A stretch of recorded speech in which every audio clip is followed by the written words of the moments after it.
Hello बच्चों, आज की इस क्लास में हम करेंगे मैथमेटिक्स का sample question paper self assessment 4। तो वीडियो शुरू करते हैं। सेक्शन ए कराएंगे इस वीडियो में, अगली वीडियो में सेक्शन बी कराऊंगी। तो सेक्शन ए के लिए फर्स्ट क्वेश्चन देखो।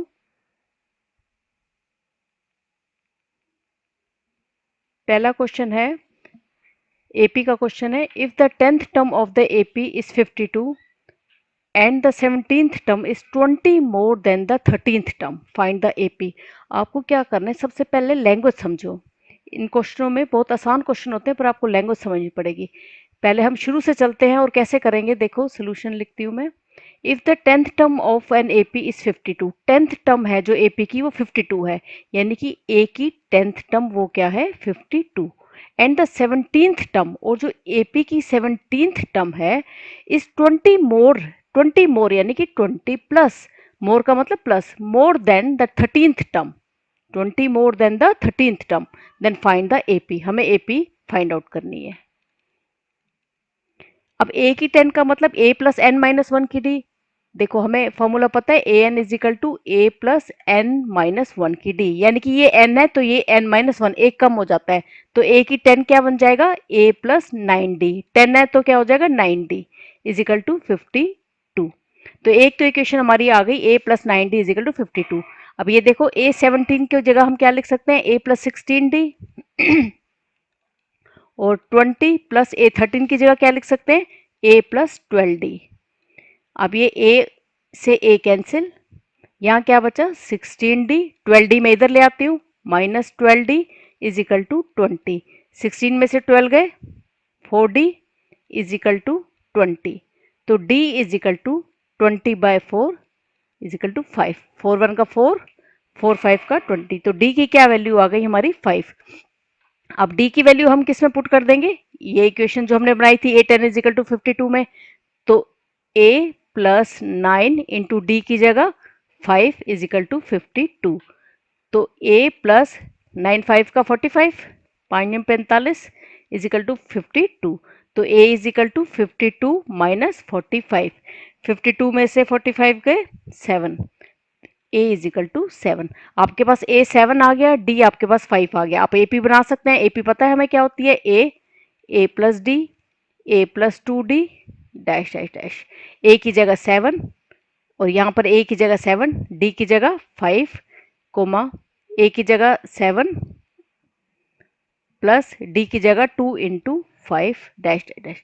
ये हो जाएगा 7, और इस 7 और 5 12, ये हो जाएगा 7 प्लस 5 दूनी 10, ये हो जाएगा 17। तो एपी आपकी क्या बन गई, 7 12 17। ठीक है, नेक्स्ट नेक्स्ट और वाले क्वेश्चन पे चलो।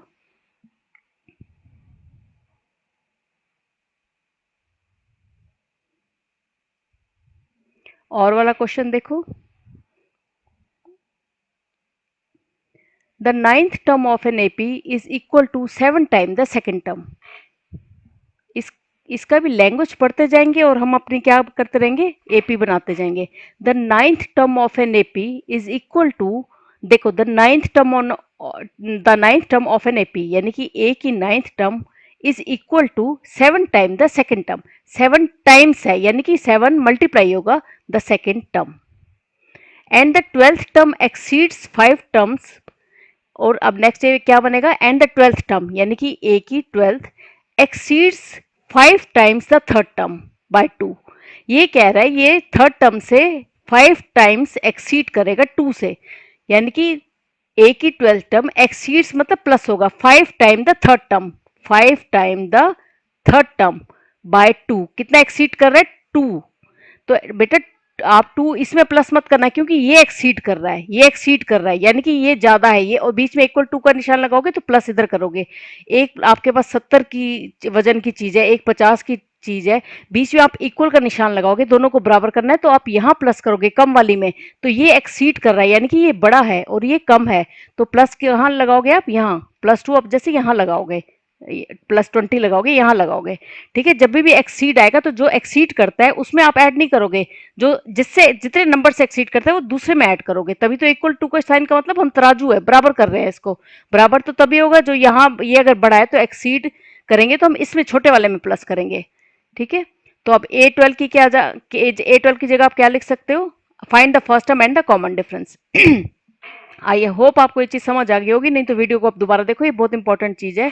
अब A9 की जगह क्या लिख सकती हूँ मैं, A plus 8D is equal to 7 times, इसमें 7 ऐड नहीं करोगे, 7 टाइम्स का मतलब 7 मल्टीप्लाई होगा, और A2 का मतलब A प्लस 1D का मतलब D, ठीक है। और A12 की जगह A plus 11D is equal to 5, A3 की जगह A प्लस 2D प्लस 2। अब ये क्या हो जाएगा, A प्लस 8D। अब हमें बस इनको सॉल्व करना है, हमारा बन गया, जो हमने लैंग्वेज देखकर समझना था वो समझ लिया, लिखना था जो हमने लिख लिया, बस अब हमें क्या करना है, सॉल्व करना है और A और D की वैल्यू निकालनी है। इसको मल्टीप्लाई करो, 7A प्लस 7D। अब मैं 8D इस तरफ रखती हूँ, 7D इधर ले आती हूँ, और 7A इस तरफ रखूंगी और A इधर ले आऊंगी। 8D में से 7D गए D, और 7A में से 1A गया 6A। अब हम इसको, ये हमारी एक इक्वेशन बन गई है। अब हम यहाँ ले इधर आते हैं, इसको सॉल्व करते हैं। A plus 11D is equal to 5A plus 5 2 का 10D, ये 5 बाहर है, मैंने अंदर वाले दोनों से मल्टीप्लाई कर दिया, प्लस 2। अब ये हो जाएगा 11D माइनस 10D, जो इधर है मैं इसको इस साइड ले आऊंगी तो निशान चेंज हो जाएगा, minus 10D is equal to 5A plus 2, और A जो इधर आकर क्या हो जाएगा, माइनस A। 11D में से 10D गए D, 5A में से 1A गए 4A प्लस 2, ठीक है। तो दूसरी हमारी क्या बन गई, ये इक्वेशन। अब हम क्या करेंगे, इसको सॉल्व करेंगे। देखो D इज इक्वल टू 6 से है इधर, D इज इक्वल टू 6 से है, द D की वैल्यू हम यहाँ पुट कर देंगे। Put the value of D, put the value of D from equation 1 in equation 2। पहली इक्वेशन से D की वैल्यू हमने कहाँ पुट कर दी, दूसरी इक्वेशन में पुट कर दी। D की जगह क्या लगाऊंगी, 6 से, इस D की जगह क्या लगाऊंगी, 6 से, is equal to 4A plus 2। 6A minus 4A is equal to 2, plus का 4A इधर आकर क्या हो जाएगा, माइनस का 4A। 6A में से 4A गए 2A इज इक्वल टू 2, तो A की वैल्यू क्या आ गई, 2 बटा में 2 इज इक्वल टू 1। A की वैल्यू 1 आ गई। अब A की वैल्यू हम इसमें इक्वेशन 1 में पुट कर सकते हैं, तो हमारे पास किसकी वैल्यू आ जाएगी, D की। Put the value of A in equation 1, put the value of A in equation 1। तो 1 इक्वेशन क्या है, D इज इक्वल टू 6 से, देखो अभी ऊपर मैंने निकाला है D इज इक्वल टू 6 से, तो D is equal to 6, A की जगह 1, तो D की क्या वैल्यू आ गई, 6। हमें निकालना था A is equal to 1, D is equal to 6, the answer. Next चलो,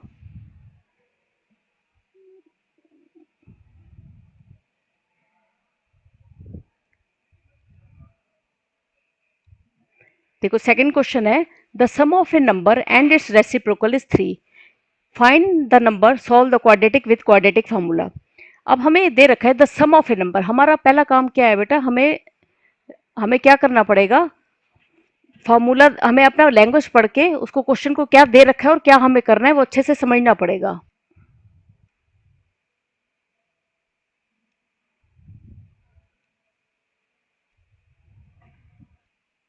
पर्पल, क्वेश्चन नंबर 2, देखो अब हम मान लेते हैं इसमें the sum of a number, हम नंबर मान लेते हैं x, let the number be and its reciprocal, तो इसका रेसिप्रोकल क्या होगा, 1/x। अब कहते हैं इनका sum, the sum of a number and its reciprocal is 3, यानी कि ये नंबर और उसका रेसिप्रोकल का सम, यानी कि ऐड करेंगे वो किसके बराबर होगा, 3 के बराबर होगा। हमें नंबर निकालना है क्वाड्रेटिक इक्वेशन से। अब हम इसको सॉल्व करेंगे, बस अब इसको सॉल्व करना है, जो लैंग्वेज देख कर बनाना था हमने बना लिया।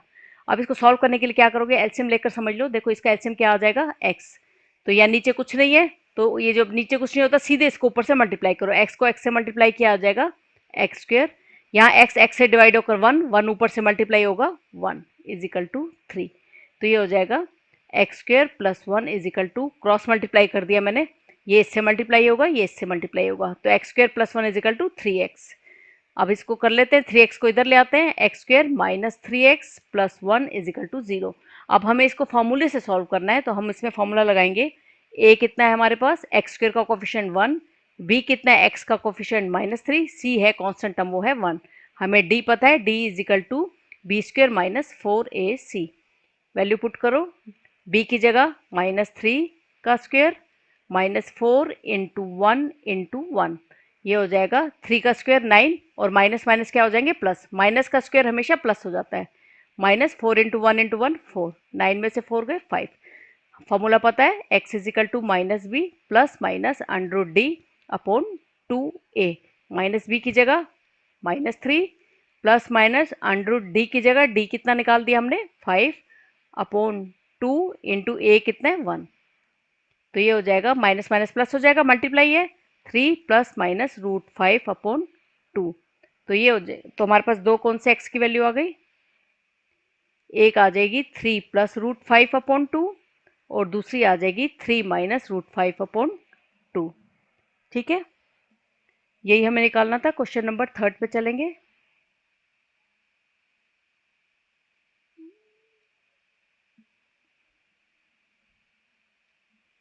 क्वेश्चन नंबर 3 देखो, in the given figure P A is the tangent. अब मैं फिगर से ही समझाऊंगी। देखो पी ए कितना है, टेंजेंट है from an external point P to a circle with centre O.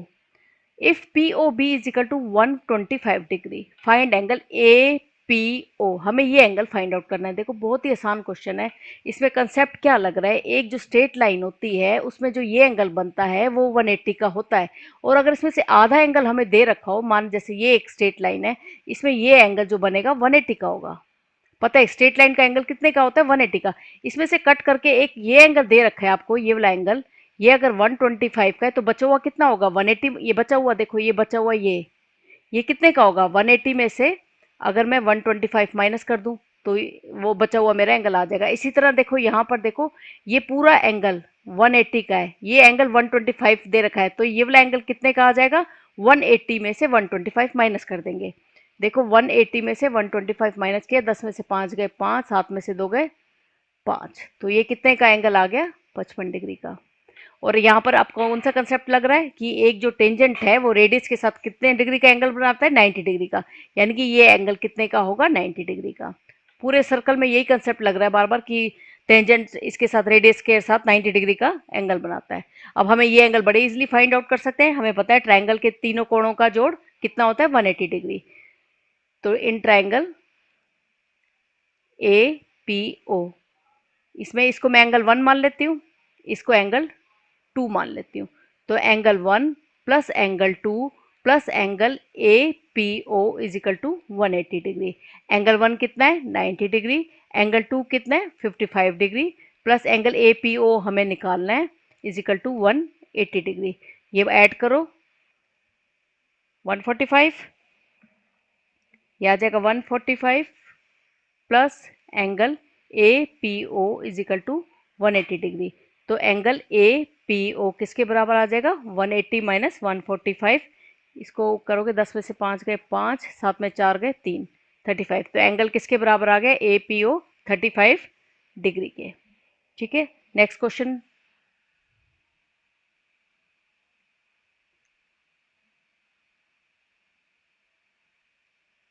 Next question देखो, ए sphere and A cone, a sphere, a cone and a cylinder are having same radius and same height. Find the ratio of volume. अब इसमें क्या कह रहा है, एक cylinder, एक cone और एक स्फीयर, एक कोन और एक cylinder are having the same radius and height. इस क्वेश्चन में एक बार क्वेश्चन दोबारा से पढ़ते हैं। A sphere, a cone and a cylinder are having same radius and same height, find the ratio of their volume. देखो एक स्फीयर, एक कोन, एक सिलेंडर, इसका सेम रेडियस है, यानी कि जो ये रेडियस है वो इसका रेडियस है, वो इसी का रेडियस है, और इनकी हाइट भी सेम है। ये इसकी हाइट अगर h है तो इसकी h है, और इसकी हाइट देखो क्या हो गई, एक तो ये r है और इसको पूरा कर दें तो ये हाइट है, इस स्फीयर की हाइट ये है, वो किसके बराबर है r प्लस आर, यानी कि 2r के बराबर है। ये चीज़ ध्यान रखना, आगे काम आएगी। कैसे करेंगे मैं बताती हूँ। अब इनका क्या है, वॉल्यूम का हमें रेशियो निकालना है। हमें मालूम है स्फीयर का वॉल्यूम क्या होता है 4/3 पाई आर क्यूब। रेशियो निकालना है। कोन का वॉल्यूम क्या होता है 1/3 पाई आर स्क्वेयर एच। सिलेंडर का क्या होता है पाई आर स्क्वेयर एच। अब इसमें देखो हमने क्या करना है, जो तीनों में चीज़ें हैं वो आपस में कटेंगी। देखो ये पाई इसमें भी है, पाई इसमें भी है, पाई इसमें भी है, कट गए।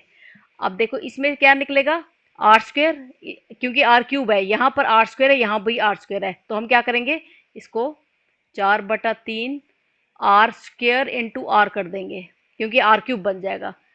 1/3 r square h, r square h, ये आर स्क्वेयर कटा, ये आर स्क्वेयर कटा, ये आर स्क्वेयर कटा, बचा क्या, 4/3 r ratio 1/3 h ratio h. अब इसको कैसे काटें, ये तो आर है, ये एच है, एच है। अब देखो इस 4 आर को मैं 2 × 2 आर लिख सकती हूँ, नीचे तो 3 आएगा ही आएगा, is equal to 1/3 h is equal to H.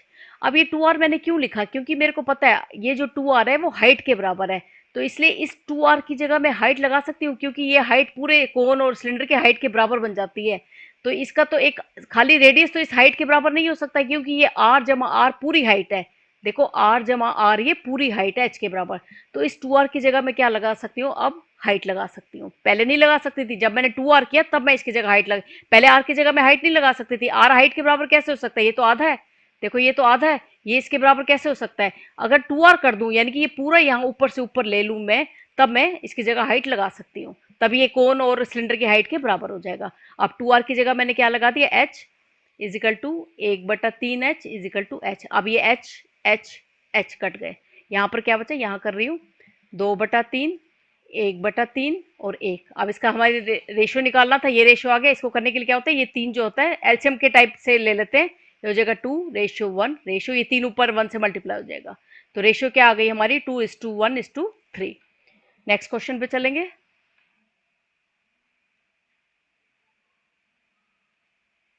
Question 5 देखो, find the median of the following distribution. हमें क्या करना है, मीडियन निकालना है।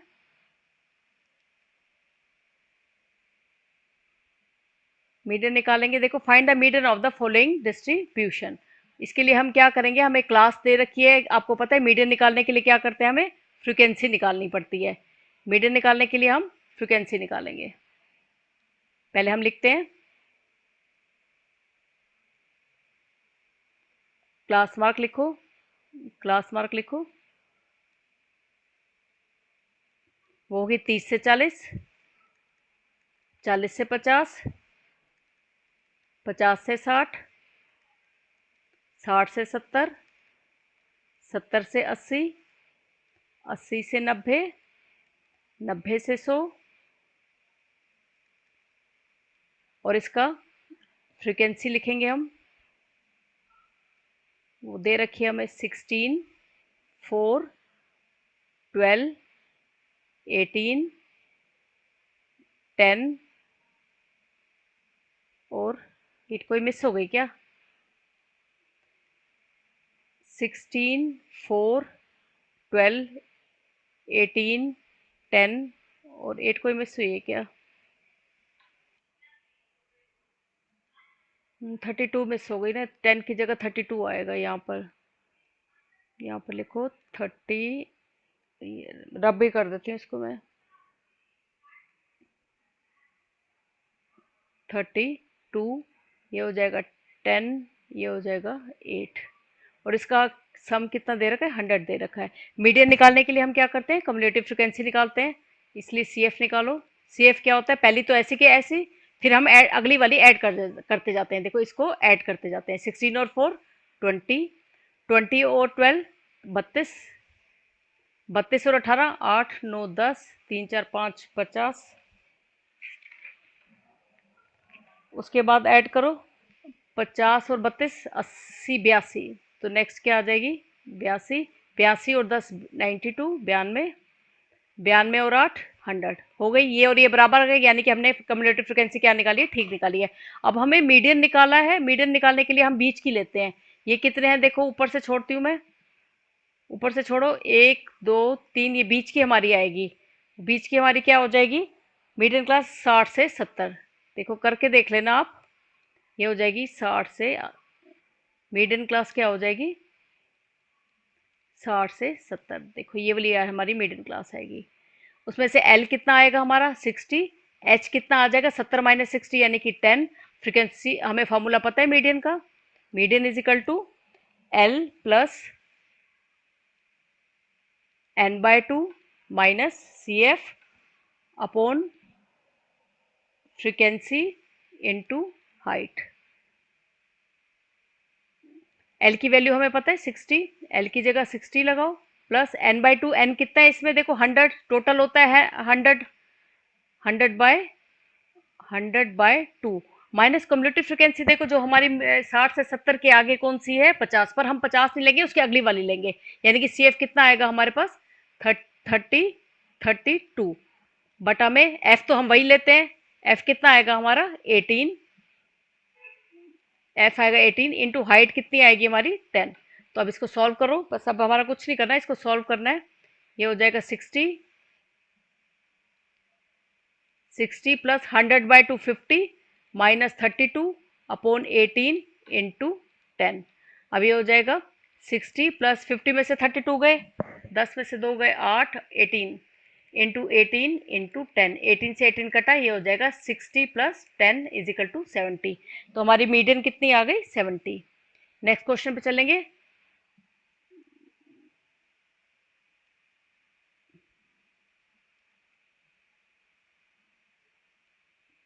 Find the value of k for which the quadratic equation kx² plus 4√3x plus 3 has equal roots. देखो solution देखो, इसका सोल्यूशन है, इसका पहले क्वाड्रेटिक इक्वेशन क्या है kx² plus 4√3x plus 3 is equal to 0। हमें इसमें k की वैल्यू निकाली है, इक्वल रूट्स हैं। देखो इक्वल रूट्स कब होते हैं जब d इज इक्वल टू 0 होता है, हमें पता है इक्वल रूट्स कब होंगे जब d इज इक्वल टू 0 होगा। अब इसमें a कितना है हमारा k, b कितना है हमारा 4√3 और c कितना है हमारा 3। हम d की वैल्यू निकाल लेंगे, फॉर्मूला पता है d is equal to b square minus 4ac। b का मतलब 4√3 उसका स्क्वायर माइनस 4 इंटू ए की जगह k और c की जगह 3। सॉल्व कर लेंगे, 4 का स्क्वायर होता है 16 और √3 इंटू √3 क्या हो जाएगा 3 माइनस 12k। ये हो जाएगा 16 को 3 से मल्टीप्लाई करो, 6 18 48 minus 12k is equal to 0। यहाँ कर रही हूँ अब 48 minus 12k is equal to 0, यानी कि 48 इज इक्वल टू 12k, यानी कि 48 upon 12 is equal to k। 12 चौक 48, तो k की वैल्यू क्या आ गई हमारी 4। बहुत आसान क्वेश्चन था, ऐसे कई क्वेश्चन आप लोग कर चुके हैं, कई सैम्पल पेपर में कई बार ऐसे क्वेश्चन आए हैं। नेक्स्ट क्वेश्चन की तरफ चलेंगे हम। लास्ट क्वेश्चन देखो, the denominator of a fraction is 1 more than twice is numerator. अब एक फ्रैक्शन का ऊपर वाला डिनोमिनेटर होता है, नीचे वाला डिनोमिनेटर होता है। अब इसमें डिनोमिनेटर को मैंने x मान लिया, तो डिनोमिनेटर क्या कहता है, द डिनोमिनेटर